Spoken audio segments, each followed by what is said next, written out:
Now, no Republican has won a statewide election in California in 20 years. But tonight, a new poll shows two Republicans have more support from voters heading into the June primary than any Democrat in California. And that's triggered a panic alarm in the state Democratic Party, which is now waging an unprecedented pressure campaign to get many of their own candidates to drop out of the race. CBS LA political reporter Tom Wade is here to explain that, and he has details of the Democratic infighting. Yeah, and that's very much a thing right now. We'll get into it in just a second here. But yeah, things are getting ugly, as Pat said, inside the state Democratic Party, with accusations that party leaders are trying to lock out candidates of color. Meanwhile, recent polling shows Republicans appear united behind their candidates who have a shot at claiming the top two spots in the primary, which means there would be no Democrat on the ballot in the general election. In the California governor's race, a crowded field, and for the first time, state Democrats made public their own polling, predicting a possible nightmare scenario for their party, being locked out of the general election. In the top five, the poll shows Republicans Steve Hilton and Riverside County Sheriff Chad Bianco at 16 and 14%.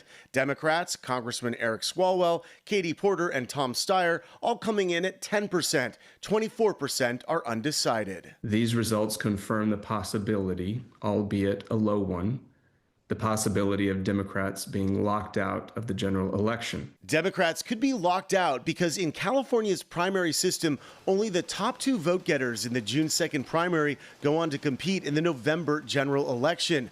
The poll mirrors the results from a host of other recent polls, which is why the state Democratic Party is taking the unprecedented step to commission a series of polls costing hundreds of thousands of dollars to pressure candidates with low poll numbers to drop out. I want to ensure that everybody has the information that they need to assess the viability of their campaign in this moment. Democrats polling under 5%, like Javier Becerra, Tony Thurmond, or Betty Yee, have so far rejected calls to leave the race. The candidates even lashing out at party leaders for calling on only candidates of color to drop out.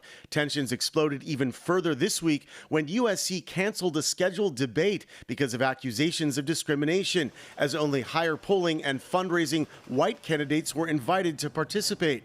Republicans who have not won a single statewide race in 20 years are clearly relishing the Democratic disarray. This is just the saddest governor's race we've ever seen. Candidates that nobody really knows, don't seem interested in, debate hosts that can't figure out how to pull off a debate. It's really just unfortunate. The field consists of very capable public servants, but people who aren't necessarily well known to the general electorate in California. Things would be completely different if Senator Padilla or if former Vice President Harris had gotten in the race, but they didn't. Governor Newsom has not weighed in on the race, and it's not clear when he might make an endorsement, but he did tell us a couple of weeks ago he is likely to weigh in at some point. We have about 70 days until the June 2nd primary, so the clock is ticking.